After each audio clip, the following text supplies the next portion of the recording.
ada sebuah kota terkutuk yang berada di Jazirah Arab. Bahkan saking terkutuknya kota ini, Nabi Shallallahu Alaihi Wasallam melarang kita untuk mengunjungi tempat ini. Kota satu ini juga dikenal sebagai kota hantu. Tapi anehnya teman-teman, beberapa tahun ke depan kerajaan Arab Saudi berencana membangun kota ini menjadi tempat wisata sejarah. Tentunya ini bertentangan dengan apa yang disabdakan Nabi Shallallahu Alaihi Wasallam. Lalu bagaimanakah kisah sejarah masa lalu tentang kota ini dan bagaimanakah ke depannya kota ini akan dibangun? Untuk itu di video kali ini kita akan membahas sejarah tentang kota ini dan kota ini bernama Madain Saleh. Assalamualaikum warahmatullahi wabarakatuh Sobat Jazirah Ilmu yang dimuliakan Allah. Semoga kita selalu dalam keadaan sehat walafiat. Amin ya robbal alamin. Saleh berasal dari bahasa Arab yang mengandung arti kota Saleh atau kota Nabi Saleh. Madain Saleh memiliki nama lain yaitu Al-Hijr karena berkaitan dengan topografi di wilayah itu yang berarti kota berbatu atau kota berbukit batu. Sejarawan Yunani yang bernama Prabowo di dalam buku-bukunya, ia menyebut Madain Saleh dengan nama Hegra. Begitu juga dengan para sejarawan-sejarawan Yunani lainnya. Peradaban pertama yang mendiami Madain Saleh adalah kaum Tsamud. Mereka disebut dengan Ashab al-Hijr. Mereka ini adalah bangsa Arab yang merupakan keturunan dari kaum Adnya Nabi Hud alaihissalam. Karena ketika azab yang menimpa kaum Ad, mereka semua dibinasakan Allah Subhanahu wa Ta'ala. Namun ada beberapa orang dari peristiwa itu yang selamat. Nah, orang yang selamat inilah yang menghasilkan keturunan yang bernama Tsamud. Silsilahnya adalah Tsamud bin Abir bin Iron bin Sam bin Nuh alaihissalam. Akhirnya Tsamud inilah menghasilkan keturunan hingga terciptanya peradaban kaum Tsamud ini. Para sejarawan mengelompokkan kaum Tsamud ke dalam kelompok etnik Arab Baidah. Kelompok ini merupakan kelompok etnik yang telah musnah sebelum penyebaran Islam di Jazirah Arab. Dahulu kala kaum Tsamud terkenal karena mereka adalah kaum yang terampil dalam memahat batu. Kaum Tsamud hidup pada tahun sekitar 2000 sebelum Masehi. Mereka ini hidup antara 400 sampai 500 tahun setelah Nabi Hud alaihissalam diutus. Untuk kaum Tsamud diberikan keistimewaan yang sama seperti kaumnya Nabi Hud alaihissalam. Mereka adalah kaum yang paling pintar memahat batu pada zamannya. Kemudian Allah Subhanahu wa Ta'ala juga memberkahi wilayah Madain Saleh dengan sumber air yang banyak dan perkebunan yang bagus-bagus. Padahal tempat itu merupakan wilayah yang gersang. Teman-temanku seiman, bukti kebenaran dari kaum ini bisa kita lihat di dalam Al-Quran. Ada 9 kali disebutkan tentang kaum Tsamud ini di sana, dan Al-Quran berasal dari tahun 610 Masehi. Sementara itu teman-teman, ada sejarah yang lebih tua yang mencatat tentang keberadaan kaum Tsamud ini, yaitu 1300 tahun sebelum Al-Quran diturunkan. Sejarah tentang kaum Tsamud ternukil di dalam kitab-kitab kuno dari kerajaan Babilonia kuno yang berlokasi di kawasan selatan Mesopotamia yang sekarang menjadi negara Irak dan Suriah. Artinya, keberadaan kaum ini memang betul adanya. Bahkan teman-teman sekarang bisa kita lihat bukti peninggalannya. Wilayah Madain Saleh terletak 20 km sebelah utara Al-Ula, berjarak sekitar 400 km dari kota Madinah dan 500 km dari kota Petra, Yordania. Di sana kita bisa melihat bukti-bukti peninggalan kaum Tsamud ini. Betapa luar biasanya hasil pahatan-pahatan tangan dari kaum ini. Mereka memahat bebatuan dengan begitu indahnya. Yang membuat takjub adalah ini berasal dari tahun 2000-an sebelum Masehi. Artinya situs peninggalan kaum Tsamud ini sekarang usianya 4000 tahun. Sobat Jazirah Ilmu yang dimuliakan Allah, kalau kita berkunjung ke kota ini, di sana kita akan melihat peninggalan-peninggalan kaum Tsamud yang luar biasa. Madain Saleh merupakan gugusan bebatuan pasir dengan bentuk yang mengesankan. Di sana terdiri dari bukit-bukit pasir yang beragam warna dari warna merah, kuning, dan putih. Kaum Tsamud memahat bukit-bukit batu untuk dijadikan istana dan rumah-rumah mereka dengan bentuk arsitektur mirip gaya Romawi atau Yunani kuno. Saleh yang memiliki luas 4.000 hektar. Ini memiliki 130 pahatan-pahatan batu yang memiliki berbagai fungsi seperti rumah, istana, tempat pemujaan, dan makam. Dan menurut laman resmi UNESCO, di dalam Madain Saleh menyimpan setidaknya 114 makam kaum Nabatean. Madain Saleh ini teman-teman terdiri dari 4 bangunan inti. Yang pertama adalah Qasr Albin. Ini adalah bangunan yang paling besar yang berada di kompleks situs Madain Saleh. Bangunan yang mirip istana ini difungsikan sebagai istana tempat tinggal putri-putri raja. Tinggi dari Qasr al-Bin ini mencapai 16 meter. Yang kedua adalah Qasr al-Diwan. Al-Diwan ini difungsikan sebagai tempat upacara-upacara sembah berhala dan tempat berkumpul untuk masyarakat melakukan musyawarah ketika itu. Bangunan besar dan tinggi ini memiliki ukuran 12,8 meter kali 9,8 meter. Tinggi langit-langitnya adalah 8 meter. Lalu terdapat sebuah lubang segi empat yang tepat berada di tengah-tengah atapnya. Bangunan inti ketiga adalah Qasr al-Farid. Ini adalah bangunan yang paling bagus di antara yang lain dan menjadi ikon daripada Madain Saleh. Karena bangunan ini dibangun menyendiri di dalam sebuah bukit batu yang dipahat menyerupai bentuk rumah. Dan yang terakhir, yang keempat adalah Ariat C. Bangunan ini dipahat seperti bangunan yang lain dan bagian depannya menyerupai bentuk rumah. Di dalam Ariat C ini terdapat 2 kuburan. Dan pada tahun 2008, Madain Saleh ditetapkan sebagai situs warisan dunia oleh UNESCO. Teman-temanku seiman, dari bentuk pahatannya, Madain Saleh tak jauh berbeda dengan bangunan-bangunan Petra di Yordania. Namun masih lebih rumit bentuk pahatan yang ada di Petra, karena bangunan di Petra mereka sudah bisa membuat pahatan yang melengkung, sedangkan di Madain Saleh masih berbentuk kotak-kotak. Baik Madain Saleh dan Petra, sebenarnya keduanya ini masih memiliki hubungan. Karena selain letak antara Petra dan Madain Saleh tak terlalu jauh, yaitu 500 km. Kedua kota kuno ini, teman-teman, adalah hasil karyapan dari suku Nabatean dan Samud. Kaum Samud hidup lebih dulu sebelum Nabatean. Setelah Allah Subhanahu wa Ta'ala memusnahkan peradaban kaum Samud, lokasi tempat tinggal mereka ditempati oleh suku pendatang yaitu Nabatean. Barulah setelah itu suku Nabatean membuat sebuah kota di Yordania yang bernama Petra. Nah, suku Nabatean ini dikatakan sebagai suku yang misterius dan sebagian besar sejarawan menyebut mereka termasuk dalam golongan bangsa Arab kuno. Secara harfiah, nama Nabatean memiliki arti orang pedalaman. Dan seperti kaum sebelumnya, yaitu kaum Samud, suku Nabatean juga menyembah berhala. Mereka menyembah Dewi Nasib Manat dan berhala Hubal. Hai Saleh, sesungguhnya engkau sebelum ini adalah seorang di antara kami yang kami harapkan. Apakah engkau melarang kami untuk menyembah apa yang disembah oleh bapak-bapak kami? Sesungguhnya kami ragu dan khawatir terhadap agama yang engkau serukan kepada kami. Al-Quran Surah Hud ayat ke-62. Karena kaum Samud ini kufur menyembah kepada selain Allah Subhanahu wa Ta'ala, maka Allah Subhanahu wa Ta'ala utus seorang nabi di tengah-tengah mereka. Nabi ini bernama Nabiullah Saleh alaihi salam. Perlu diketahui teman-teman, hanya ada 4 nabi saja yang berasal dari Arab, yaitu Nabi Hud, Nabi Saleh, Nabi Syuaib, dan Nabi kita yaitu Muhammad Shallallahu Alaihi Wasallam. Selain itu, kebanyakan nabi diutus kepada kaum Bani Israel. Nah, Nabi Saleh ini teman-teman setiap waktu mendakwahi kaum Samud ini supaya mereka tidak menyembah berhala-berhala. Karena seperti firman Allah Subhanahu wa Ta'ala di Al-Quran, tradisi menyembah berhala sudah berlangsung turun-temurun sejak kakek nenek mereka. Maka dari itu, mayoritas kaum Samud menyembah berhala. Bahkan kemaksiatan di negeri ini sudah semakin merajalela. Gaya hidup kaum Samud selalu dihiasi dengan kemaksiatan seperti berfoya-foya, mabuk-mabukan, berzina, dan tindak kejahatan lainnya. Nabi Saleh mengajak orang-orang di kaum ini supaya bertakwa kepada Allah Subhanahu wa Ta'ala. Nabi Saleh berkata, "Wahai kaumku, sembahlah Allah. Sekali-kali tak ada bagimu Tuhan selain Dia. Dia telah menciptakan kamu dari bumi dan menjadikan kamu pemakmurnya. Karena itu mohonlah ampunannya, kemudian bertobatlah kepadanya. Sesungguhnya Tuhanku amat dekat rahmatnya lagi memperkenankan doa hambanya." Al-Quran Surat Hud ayat ke-61. Mendengar seruan dari Nabi Saleh, orang-orang kaum Samud malahan marah dan mengingatkan Nabi Saleh untuk menyembah berhala seperti leluhur mereka. Tak hanya itu, kaum Samud malahan ragu tentang risalah yang dibawa Nabi Saleh ini.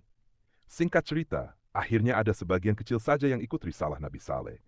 Sementara itu orang-orang kaya dan berkedudukan tinggi dari kaum ini tetap menolak dakwah Nabi Saleh.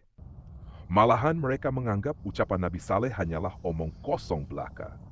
Sobat Jazirah Ilmu yang dimuliakan Allah, kesabaran Nabi Saleh seluas lautan.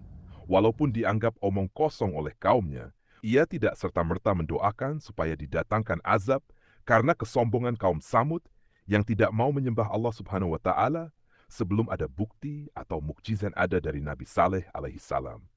Sehingga Nabi Saleh berdoa kepada Allah Subhanahu wa taala. Beliau memohon agar diberikan tanda kebenaran atas kenabiannya, supaya orang-orang kaum Samud percaya dan mau beriman kepada Allah Subhanahu wa taala. Allah Subhanahu wa taala pun mengijabah doa utusannya ini. Nabi Saleh diberikan mukjizat berupa unta betina yang keluar dari batu besar. Ia benar, unta Nabi Saleh ini benar-benar ajaib.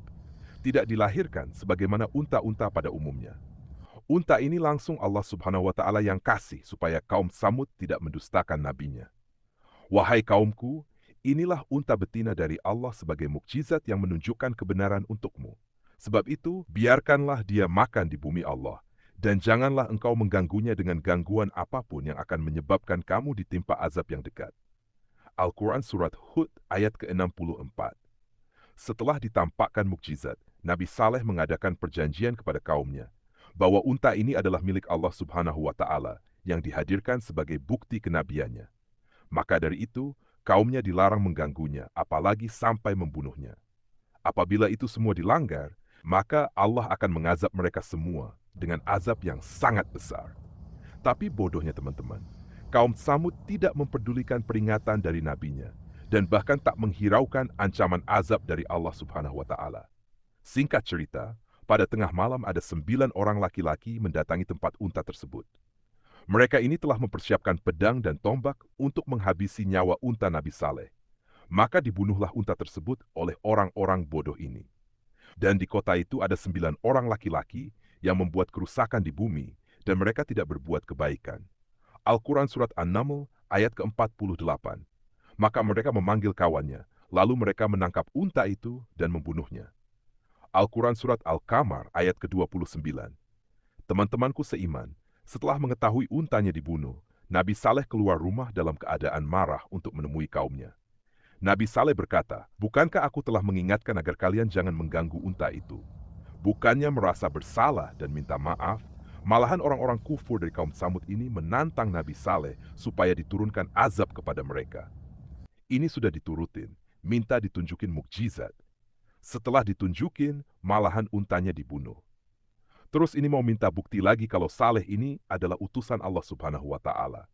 Mereka minta kalau Saleh ini memang nabi, coba turunkan azab seperti kaum Nabi Hud alaihissalam. Kemudian mereka sembelih unta betina itu, dan mereka berlaku angkuh terhadap perintah Tuhan, dan mereka berkata, "Hai Saleh, datangkanlah apa yang kamu ancamkan itu kepada kami, jika betul kamu termasuk orang-orang yang diutus Allah." Al-Quran Surat Al-A'raf ayat ke-77. Maka mereka menyembelih unta itu. Kemudian dia berkata, "Bersukarialah kamu semua di rumahmu selama 3 hari. Itu adalah janji yang tidak dapat didustakan." Al-Quran Surat Hud ayat ke-65.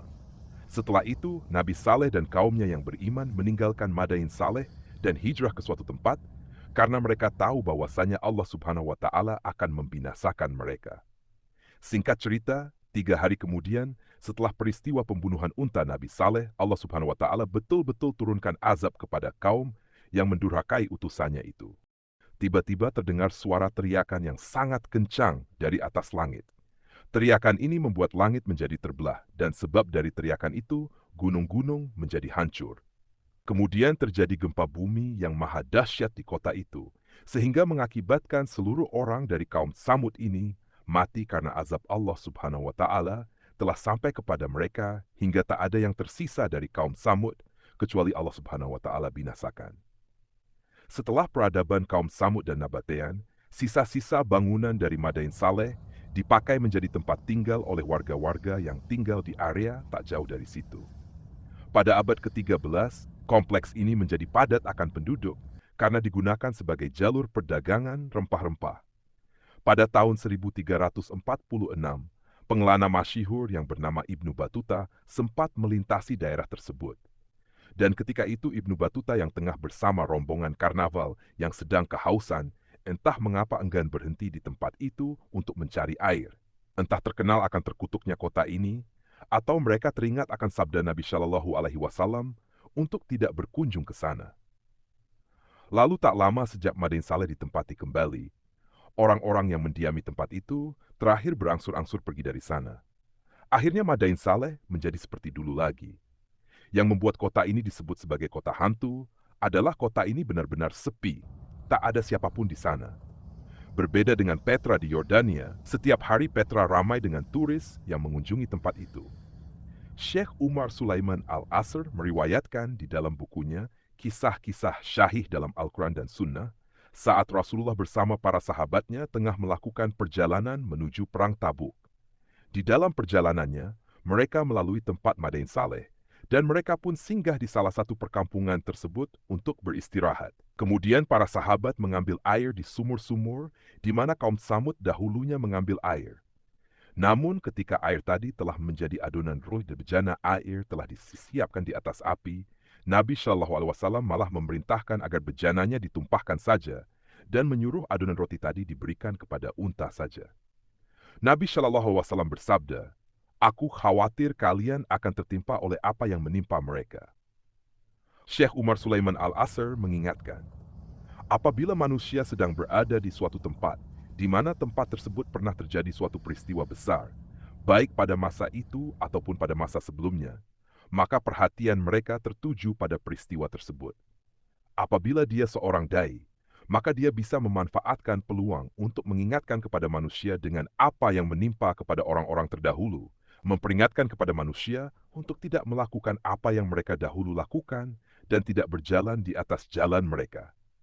Ibnu Umar radhiyallahu anhu menceritakan, ketika Nabi Muhammad shallallahu alaihi wasallam melewati daerah Al-Hijr, beliau bersabda, "Janganlah kalian memasuki tempat tinggal orang-orang yang zalim kecuali sambil menangis, karena apa yang menimpa mereka bisa menimpa kalian." Lalu Rasulullah menutup kepalanya dengan kain selendang dan mempercepat langkahnya hingga berhasil melewati daerah itu. Hadis riwayat Ahmad dan Bukhari. Berbeda dengan Nabi Shallallahu Alaihi Wasallam yang sebisa mungkin menghindari Madain Saleh, putra mahkota Muhammad bin Salman, malah menganggap tempat ini istimewa. Tak tanggung-tanggung, kerajaan Arab Saudi yang dipimpin MBS menggelontorkan dana 15 miliar dolar Amerika Serikat atau sekitar 214 triliun rupiah untuk membangun Madain Saleh menjadi tempat destinasi wisata yang menakjubkan. Dan proyek besar ini diperkirakan akan selesai pada tahun 2035. Alasan dibangunnya tempat ini adalah karena selama ini Arab Saudi menjalankan roda perekonomian mereka menggunakan sumber daya minyak, dan hal tersebut dinilai sudah ketinggalan zaman dan perlu diadakan modernisasi supaya bisa mendapatkan investasi untuk menghasilkan cuan yang lebih banyak. Pada tahun 2023, mereka akan memperkenalkan infrastruktur pariwisata dan perhotelan serta budaya yang khas dari Arab Saudi. Kerajaan Arab Saudi pun rela mengubah kota yang dikenal terkutuk ini menjadi tempat yang menyenangkan sebagai tempat wisata. Jadi sebetulnya mereka akan membuka kawasan wisata, membuka investor asing untuk masuk berinvestasi di sana. Arab Saudi membuat kebijakan itu agar tak lagi bergantung pada minyak. Padahal Nabi kita sampai tidak mau minum di daerah itu dan bergegas untuk segera meninggalkan Madain Saleh dengan berjalan cepat tanpa menoleh kanan dan kiri. Wallahu a'lam bishawab. Jadi itulah sejarah tentang Madain Saleh. Semoga kisah ini bermanfaat. Lebih dan kurangnya mohon dimaafkan. Yang benar datangnya dari Allah Subhanahu wa Ta'ala. Khilaf atau keliru itu datangnya dari saya pribadi sebagai manusia biasa. Sampai ketemu di kisah-kisah seru yang penuh makna selanjutnya. Saya akhiri. Wassalamualaikum warahmatullahi wabarakatuh.